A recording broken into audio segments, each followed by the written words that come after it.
Allure of the Poor, sponsored by Dracena Wines. We are downtown Paso Robles today in a tasting garage, the only place you can go and taste exceptional wine in a garage. And we are here with Ted Ross of Hayseed and Housdon. So welcome. Hey Lorraine, how are you? I am good. So we are located on Railroad Street. Yes, we are 1122 Railroad Street. So.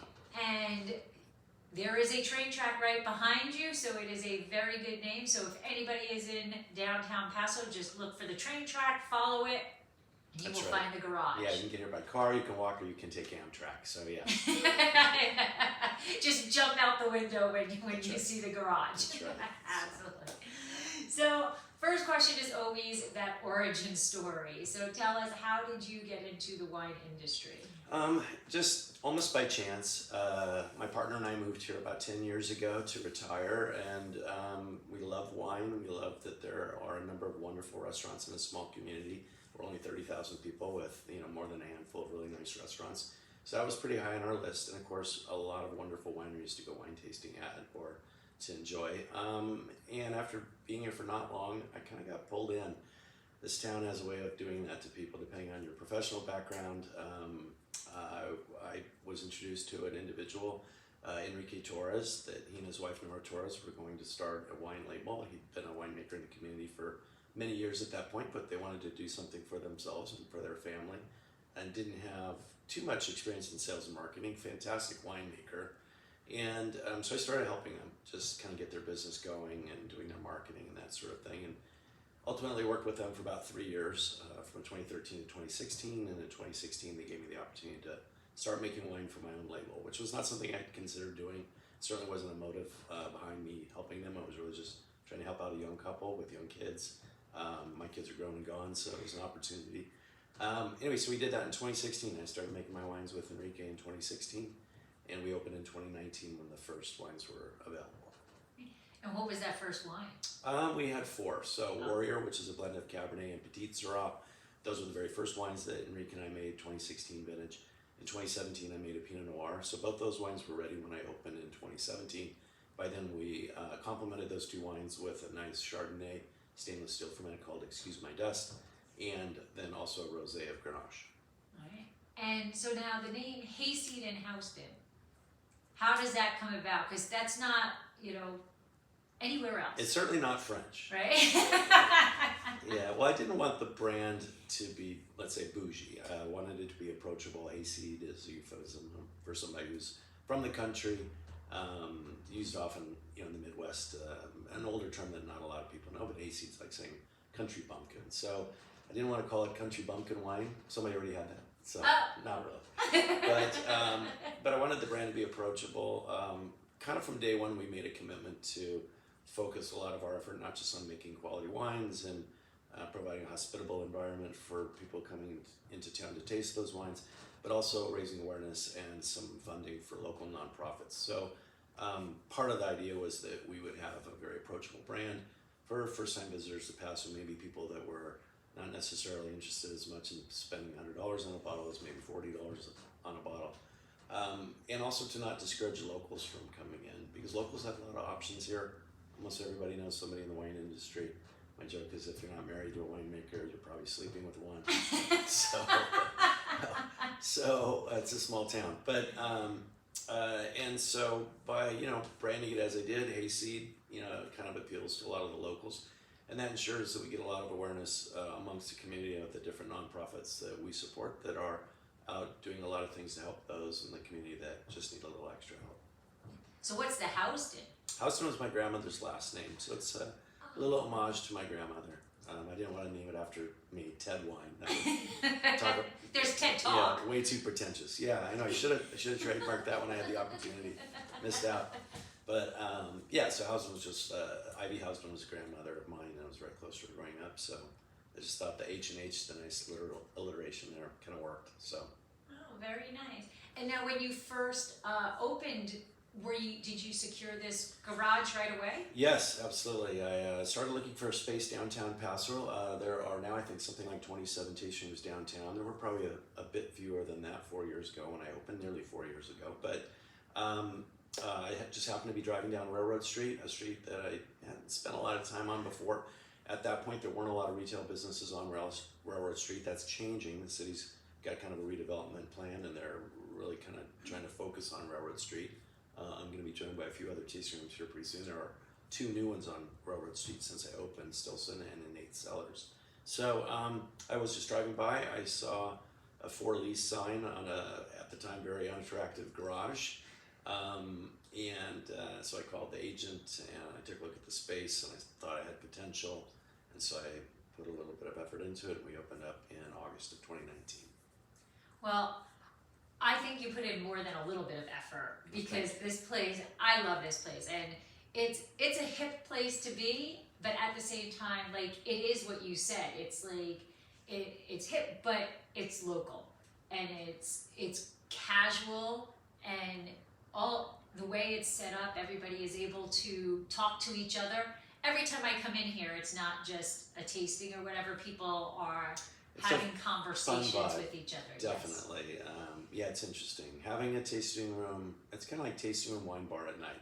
Tasting room by day, wine bar by night. It's just interesting. People come in, they taste wine, they like the wines, they buy wines up until about 6 o'clock. I stay open late on Thursday, Friday, and Saturday because at that point, it becomes more of a festive environment, and we have a lot of fun. Yes, so. Absolutely.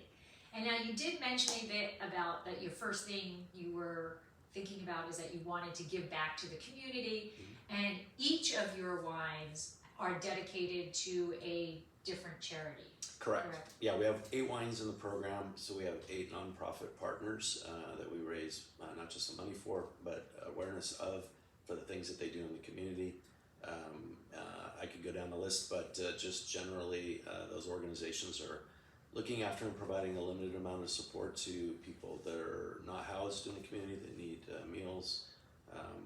Our animal shelter, which is probably near and dear to many people's heart in the community, which is called Woods Humane Society.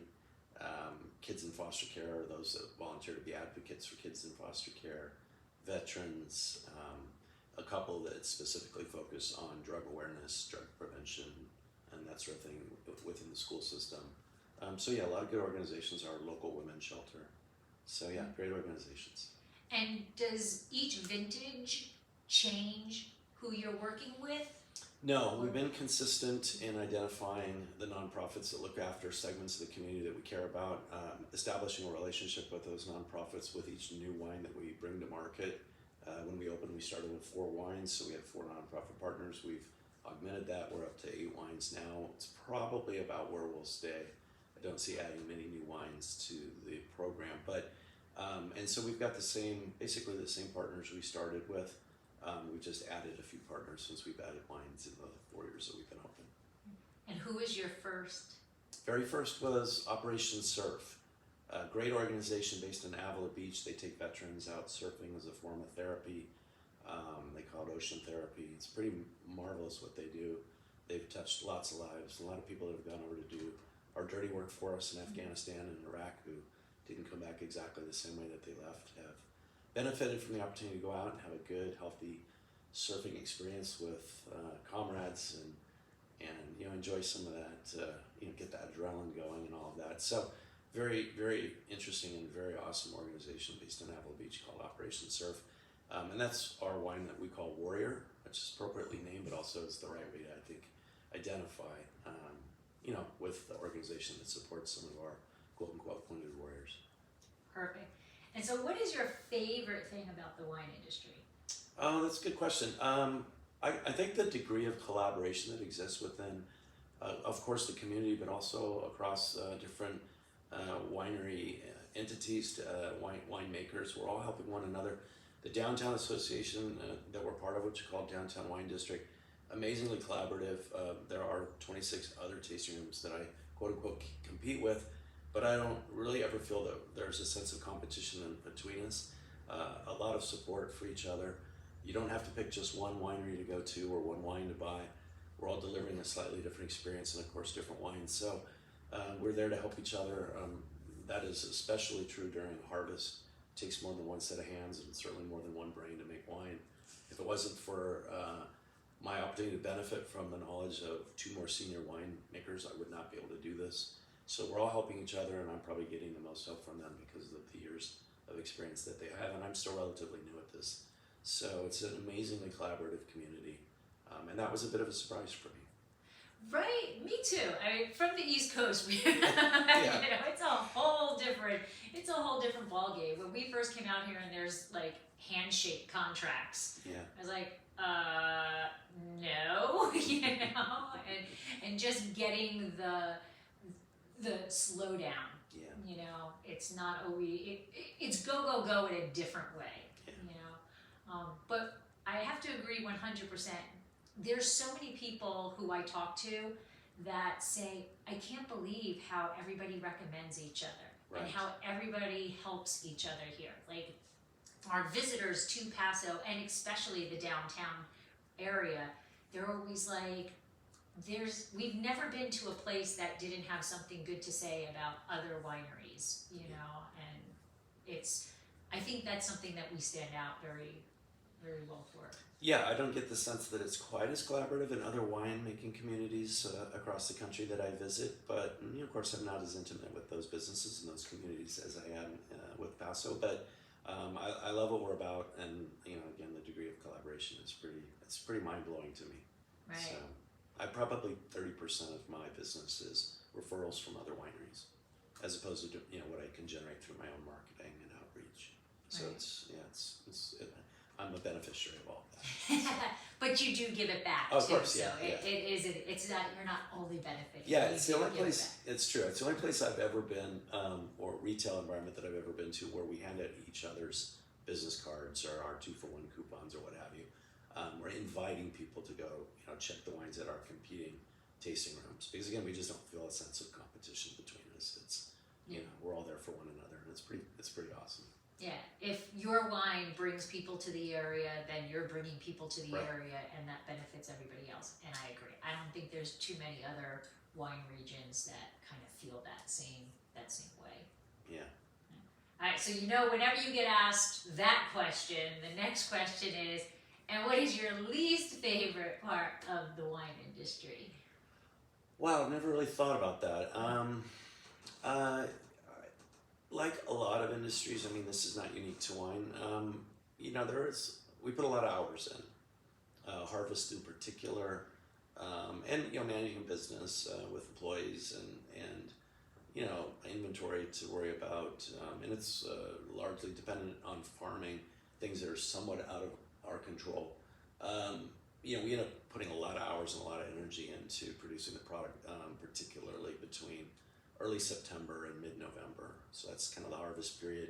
My joke is you go to bed at 5:30 in the morning so that you can wake up at 5:30 in the morning and go back to work. And so that lasts for a good 8 to 10 weeks through harvest, and it's just a lot of hours. If you run a retail establishment, as we do, and also have the responsibility for winemaking, you're spending your wee hours in the morning in the vineyard, then early morning to midday in the winery, and then probably back at work in the afternoon and evening at your own retail shop. So, which is kind of how we roll during harvest. So, yeah, it's a very busy time. It's completely different than what I did professionally, so I enjoy every moment of it. But it sometimes feels like it's a lot for somebody who pretends to be retired, which is kind of how I describe myself these days. So, I'm pre-tired, pretending to be retired. Yeah, there it is. I say that all the time. And so this is our retirement. Wow, Yeah. we were stupid. Working harder than you ever have. Absolutely. Yeah, but probably loving every minute of it. I know I Yes. do, so it's good. Yeah, but it is a long day. It is a long, but I like being in with people and talking to the people and going back to your tasting space. Every time I come in here, it's just fun. It's just a good place to be, and the people are always talking to each other. They're not just their little group, Yeah, it's I don't know if we inspire that or if it's just a natural occurrence, but invariably we have people coming in from really now all over the world. It's amazing. I always ask people where they're visiting from, if they don't identify as locals or if they're not people that I already know or part of our wine club or what have you. But it's amazing how quickly they begin to talk to one another, and they're all fascinated by each other's stories. Wine has a way of I think bringing that out in people. And, I guess perhaps it's not unlike going to a bar, but yeah, it's a good experience. But I also think it's the tone that we establish with people when we walk in. We kind of give them a big shout out, and we're not. This is not a quiet, sort of place. It's fun. We're in the garage, so we make the most of it, and we're we encourage people to bring their animals. We're very animal friendly, which is to say we're very dog friendly. If not, well, actually, that's not true. One time, somebody brought their cat into the tasting room.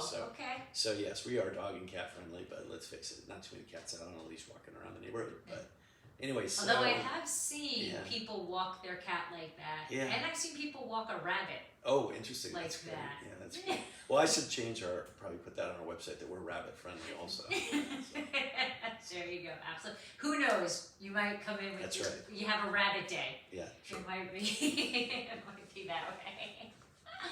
So you have the Fresno pillow in here. We have a little connection to Fresno. That's true. So tell us about that. Well, another reference back to the Hayseed, description in our name. I come from the Fresno area, Central Valley, which I describe to people as the Midwest of California, if they're not familiar with it. So I am a bit of a Hayseed myself by virtue of where I was raised. Spent most of really all of my adult life in major metros, kind of in pursuit of my career. But I've always kept a small connection to Fresno. I went to school in Fresno at Fresno State. Anyway, so I have a Fresno pillow here, which was frankly a gag gift from a friend of my partner.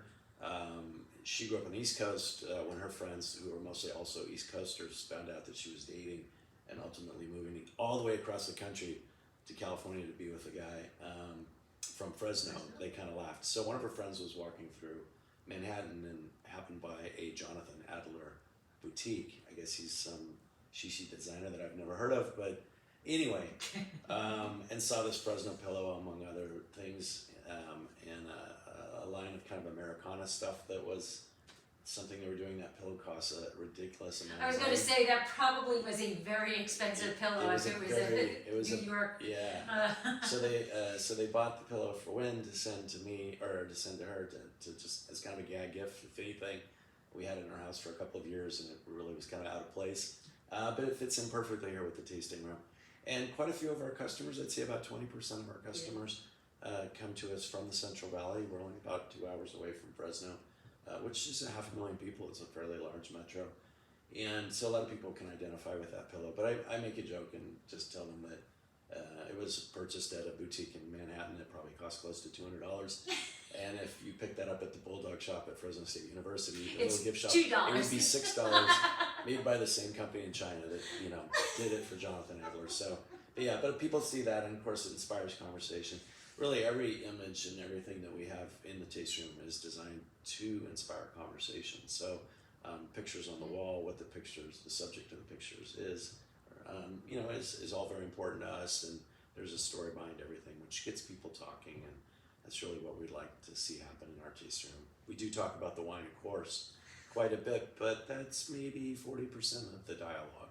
Right. The rest is about Paso and about each other's respective backgrounds and experiences and things. So it's a very chatty place. Right. And we have the God Bless Johnny Cash. Yeah, that's a poster that people kind of identify with. They walk in, it's an old Ford truck, I think. I actually saw that image online. I clicked through.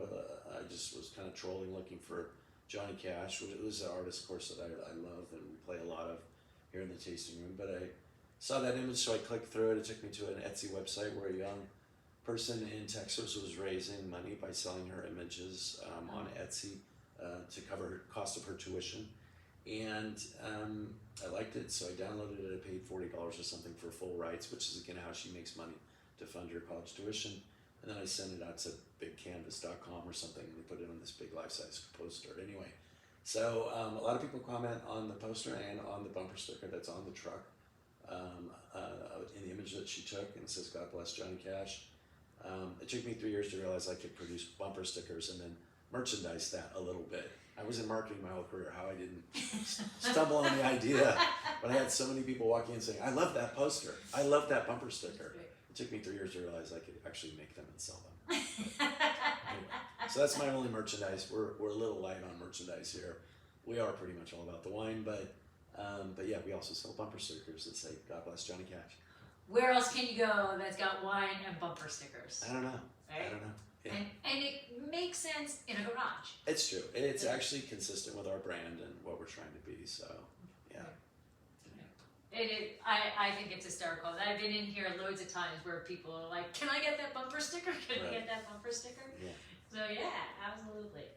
So we just celebrated. You talked about it a little bit. We just celebrated Wine for Paws, and you threw a killer party. Thank you. As a kickoff to it. So I mean, although you are dedicated to so many charities, Wine for Paws, like that kickoff party, what's so special to you about Wine for Paws? And couple of things. Yeah, it's one of the first nonprofits that we began to support. When we launched in 2019, we had 4 wines, and one of them raises money for Wine for Paws, which is a fundraiser for Woods Humane Society. Wine for Paws operates as a 1 weekend event each year. It's been going now for 15 years, and started by an individual in town named Sarah Tomasetti, who's kind of a force of nature. She's a personal friend of ours. And so, of course, they were going to be Wine for Paws, her nonprofit 501c3 for Woods Humane Society, was going to be one of our initial nonprofit partners. But because all of the effort in raising money and awareness for Woods Humane Society through Wine for Paws occurs on a single weekend each year, and just a lot of energy has to go into doing something that weekend to raise as much money as possible. Every time we sell a bottle of our Pray for Love Pinot Noir, it raises money for Wine for Paws. But that weekend we try to knock it out of the park, so to speak, or out of the garage, as it were. So we, the last 3 years, have held the kind of official kickoff party for the fundraising weekend, Wine for Paws, here at Hayseed. And this year, I think we had about 130 people. We poured about 160 bottles of wine, so do the math. People had a good time.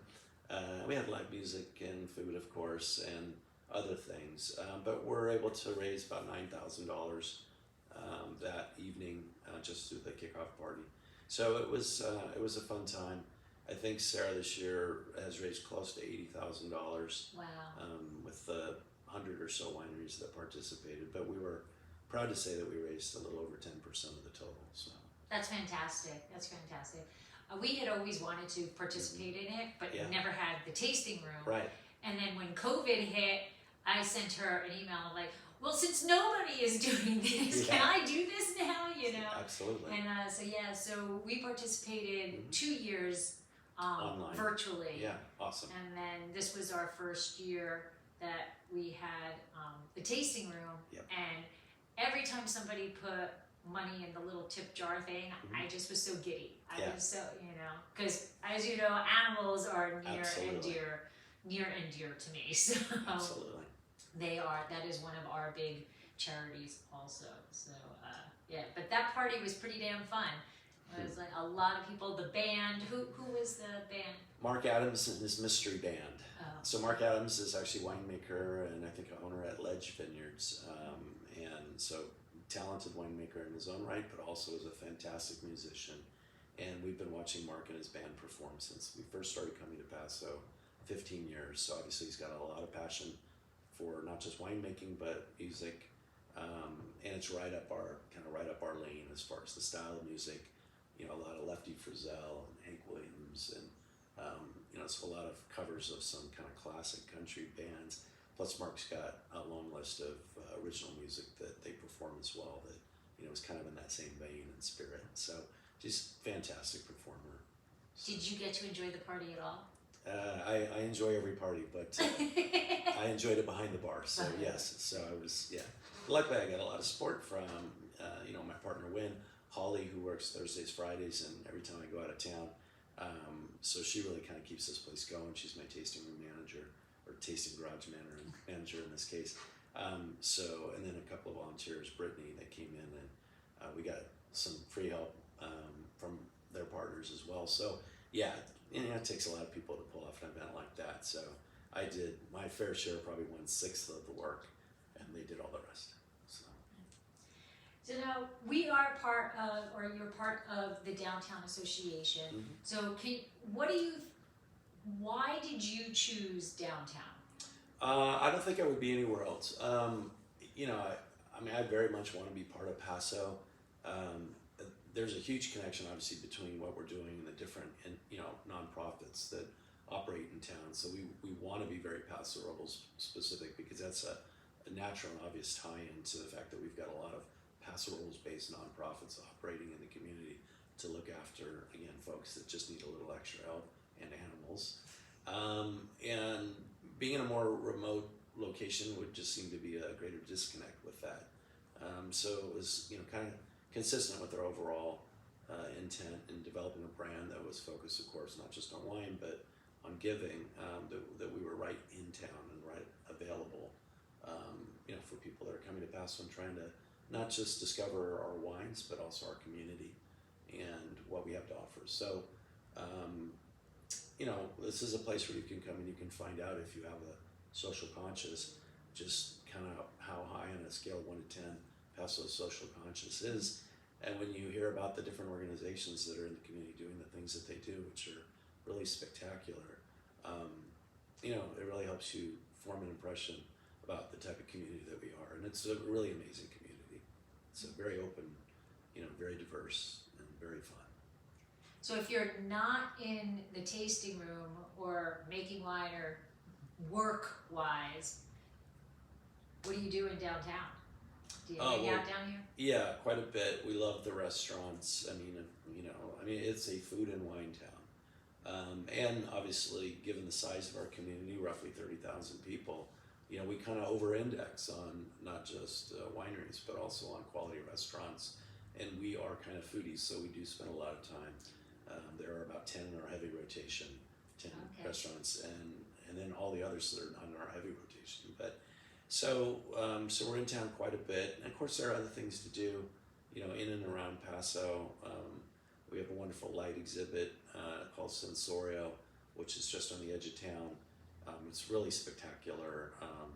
You could spend a whole evening there, and I can't even describe it, but a lot of people try, and there've been a lot of articles and things written about Sensorio and the magnificence of the display that an artist named Bruce Monroe created, and it's something he's done all over the world. No two are alike. This one is, of course, unique to Paso, but it's called Field of Lights, and I think it's 20 acres of fiber optic cables that have been streamed out, and they change colors, and it's just really marvelous. We have a couple of good museums in town. So yeah, lots of things to do given the size of our community. It's very family friendly. We are, family friendly, as we are also, dog and cat friendly in the tasting and room. Rabbits. Yeah, and rabbits in our tasting garage. So yeah, we spend quite a bit of time in town. And what if somebody was coming to Paso and they wanted to come to downtown? Like, what's your suggestion? Do you have tips or something for them about downtown? Well, I would commit a full day to having a downtown wine experience, maybe 2, with 27 wine tasting rooms. There's no greater concentration of quality wines anywhere than downtown. And obviously, a person can probably have a little bit more fun and be a little bit more relaxed about the number of wineries that they try over the course of the day, because they're not in a position where they have to drive. They can walk everywhere.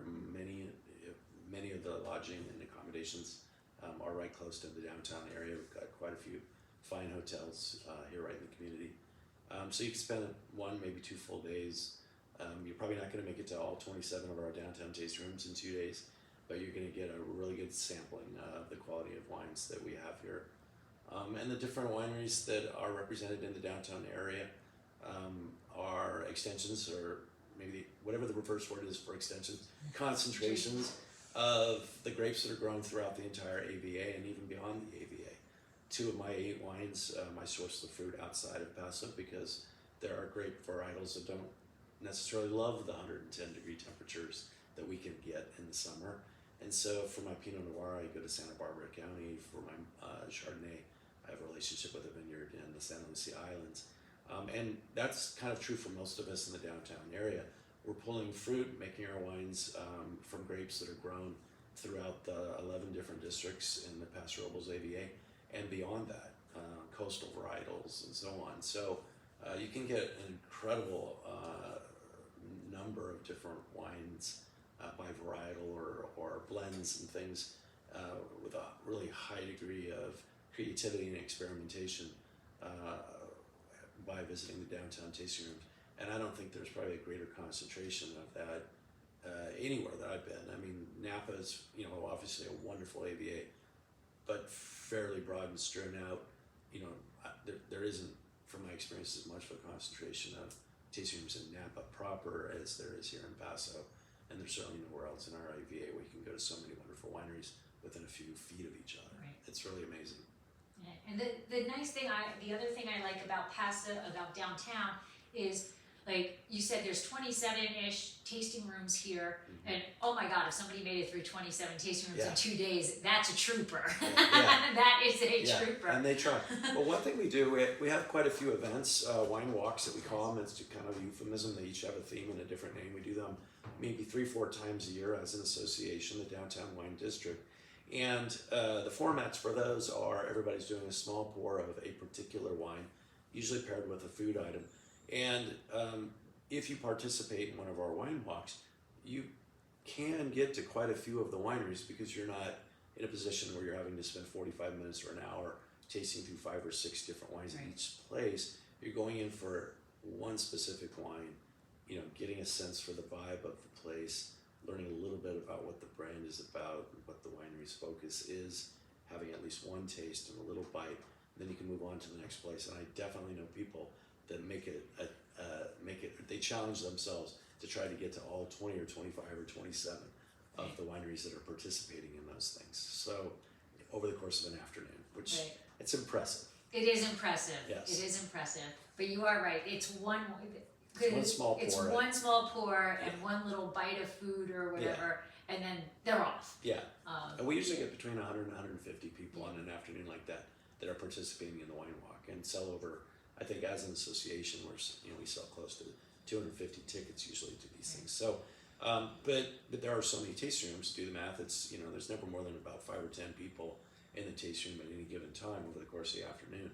So it's not crowded. There's plenty of space and plenty of places to go. So it's pretty evenly distributed, and it's just a very nice format and a very good way for somebody who's not yet familiar with some of the tasting rooms in the downtown area to get that familiarization.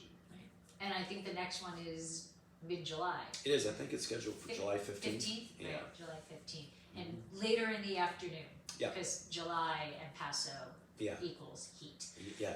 most likely going to be over 100 degrees, yes. Right, so it's a little bit later. So what is your favorite wine to make? That's a good question. I don't know if I have a favorite wine to make.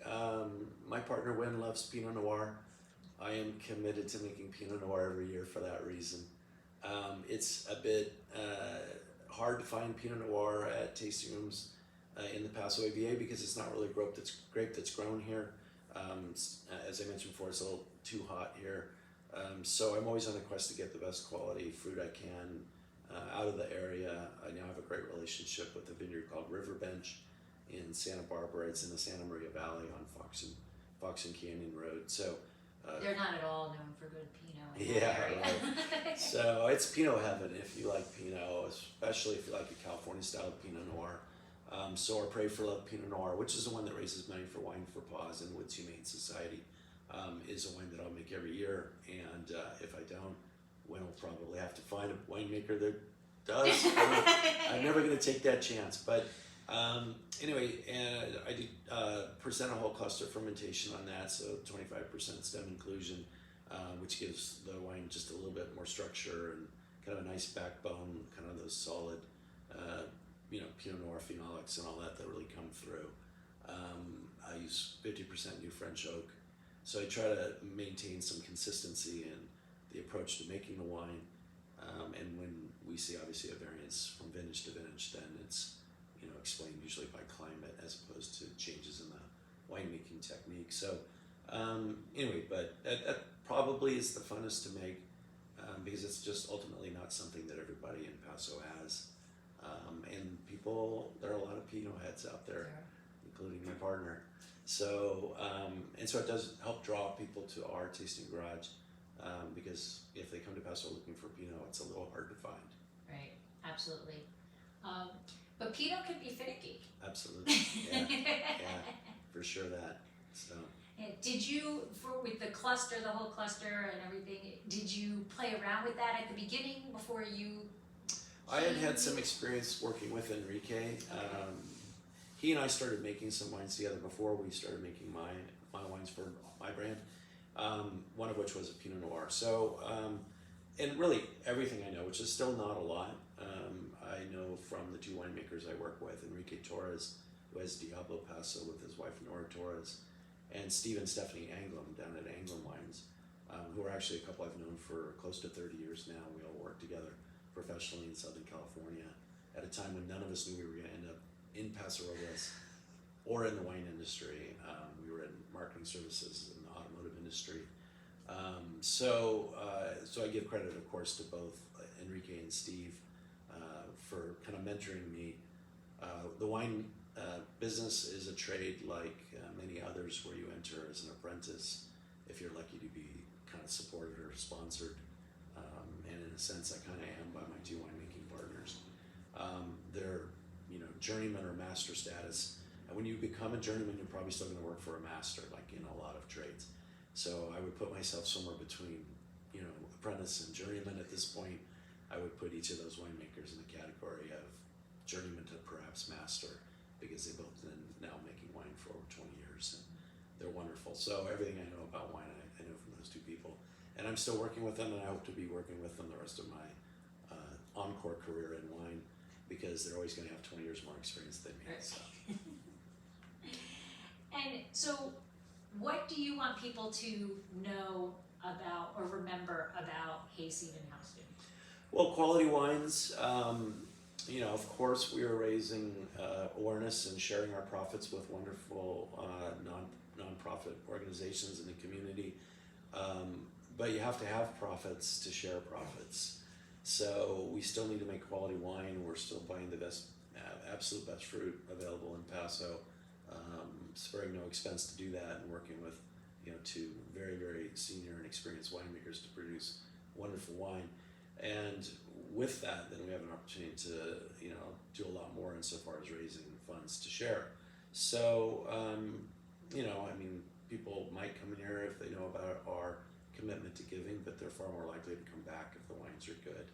And also good value. We're very careful about our pricing.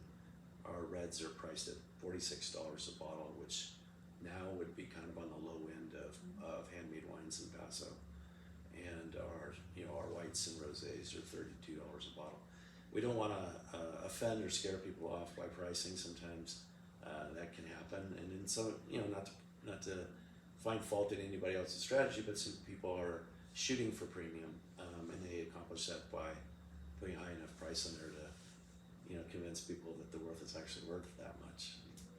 I like to say you can find a lot more value for spending a little less. So anyway, it's working for us. But anyway. And so, how can people find Hayseed and Housdon? Certainly, if you're in the downtown area, we're pretty close to everything. We're 1/2 block from the city park, so the central part of town on Railroad Street. So very easy to get to. We have an online presence. Our social media is at Hayseed Wine. So certainly, if somebody is interested in following us and following the winery, we try to put as much content as we can out there. We usually wait till we have something to say, so we're not uber prolific. But so we have social media, and we have a website, hayseedandhousdon.com, where we talk about obviously our wines, a little bit about us, as they say, and of course what we do within the community to try to encourage giving and match that with a commitment that we've made to share our profits. So all those things you can find on our website, as well as the wines that we have available that we're currently selling, not just here in the Tasting Garage, but also online. So. Do you have anything in the tasting room that's not online? No. Okay. We try to keep it as consistent as we can. So unless I'm asleep at the switch and sometimes forget, it's like, oh, I guess I should probably put that online. I've almost sold out of it. But yeah, no, we try to go live online as well. Sometimes we may keep a wine online a little longer than we have it in the tasting room, but it's just a little easier to turn on and turn off. But because if we get close to running out, then or if we're releasing a slew of new wines and we might have 2 or 3 cases left of something else, we can keep it on the website just a little longer. We try to limit our tasting experience to 5 or 6 wines only. We like to have a mix, of course, of white, rosé, and red wines on our menu. So when people come in, they get a good sampling of what we have to offer. We have 8 wines in the program, but we never offer all 8 at once. Generally, we just don't have all 8 at any given time. We do tend to sell out of our wines pretty quickly. We only do about 1,000 cases a year, and no one label that we have or varietal that we offer lasts more than about 7 or 8 months. So, it's not like we can just pick up the phone and order more. Right. What we're selling today is largely based on decisions I made 2 to 3 years ago. Right. So, which fruit to purchase and how much. So we only have so much wine, and anyway. Yeah, that's something that people always ask, right? Well, how do you know? How do you know? Well, I made this decision 2 years ago, and that's right. Here we are. Here we are, and got to live with our decisions from 2 years ago. Yeah, it's an interesting business. I've never been exposed to a business like this. I mean, I purchased fruit, signed contracts, bought barrels, paid processing fees in 2016, in 2017, in 2018, and was on the verge of spending money in 2019 when I opened before I sold my first bottle. Right. So it's amazing, the upfront effort and investment of capital that is associated with even running a relatively small wine operation. But obviously, you kind of know what the future is going to look like, and you're excited for that to happen. And once it does, of course, it's a blast. Do you remember your first bottle sale? Or not necessarily the first bottle sale, but that emotion? Oh yeah, for sure that. Well, I of course announced to the world and all of my friends and associates in Paso that I was opening the tasting garage on August 2nd. Okay. And of course it wasn't even near complete. So I opened for one day and had a opening party. I had nothing on the wall. So, no art, no anything. I was just so totally unprepared for it. So we opened for one night, had a big party, closed, and then reopened when we were finished 2 weeks later. But yeah, so yeah, nothing pressures you more or challenges you more than committing to a date to have 50 friends come over. There you go. Yeah, so anyway, but so yeah, it was exhilarating and it was fun. And we tore our house down the same week, so why not, right? Which is a completely separate topic, but yeah, so anyway. All right, so did I not ask something that you want to discuss? Nothing I can think of. No? I'll think of it in 10 minutes. Absolutely, that's when it always comes, right? Oh no, this is what I forgot to say, or That's whatever. Right. That's right. But so if people come, do you want reservations? Do you accept reservations? Do you just want walk-ins? What do we do? We're a mix of both. We have a couple of tables that are available to reserve. We have a link on our website to a reservation system that we use. You can go on Talk also and find us, which is becoming a fairly popular reservation system used for not just wineries but also restaurants and so on. But that link is also on our website. So, and we also take reservations over the phone or via email, what have you. But we do reserve a lot of space for walk-ins because we're in the downtown area. We're very easy to find, and because so much of our business is word of mouth and referral, a lot of people just want to come by and check us out and really want to take a quick look, before necessarily committing to a 45-minute to 1 hour tasting experience. And so most of the seats here are available for walk-in, and we get it's about 50-50 as far as what we get through over the course of the week.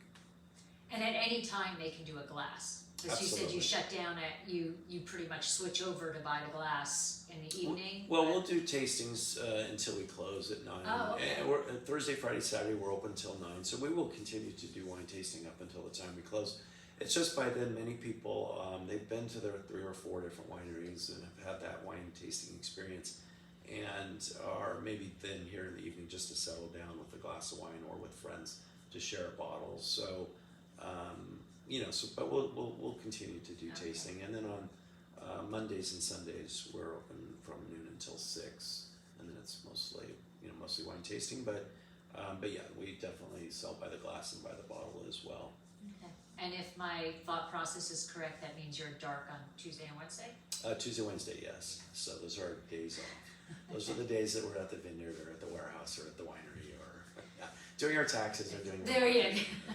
Yes. Trying to be a person in Paso versus a worker in That's Paso. right. That's right. But this is all self-inflicted, and I don't want to sound like a whiner because I love it. Right. You know, I wouldn't do it. What else? I don't golf, so. Yes. I don't golf Neither well. do I. Right. Neither do I. I don't get it. I do a lot of sports and I don't get golf. It's like when I'm on the course, I'm kind of miserable. I'm like, why? Yeah. I would much rather be like playing basketball or tennis or something. There you go. Yes. Wonderful. Well, thanks so much for coming on and for sharing Hayseed and Housdon. And I am a big fan of the wine, you know that. And so people need to get over here. And you do have to, though, tell because I think it's so funny. Because if people come to me and I give them that card, what is on your card? Oh, yeah. We got the bright idea to come up with a card that we could take to the hotels that customers could pick up, and with a map on our operating hours and that sort of thing, and hotels and Airbnbs and also other wineries that will offer that up to their customers. Anyway, the front says buy one bottle for the price of 2 and get the second bottle absolutely free, which a lot of people read as a 2-for-1 card. Buy one get one free. No, it's buy 2, get Right. 2. Right. Yeah, buy one bottle for the price of 2 and get the second bottle absolutely free. Right. So What I such a think, deal. what I think that is, though, shows a little bit insight into you and the Yeah. humor that you have and the atmosphere True. that the tasting room has, and when they read that and they get it, I think it tells them this is going to be a good time. This is going to be a fun time, place to go. Absolutely. That's the goal. Right. Well, thank you so much for coming on, and I wish you the best of luck, but this place is always rocking, so people need to keep coming and supporting all of the charities and you. Fantastic. Thank you, Laurie. All right.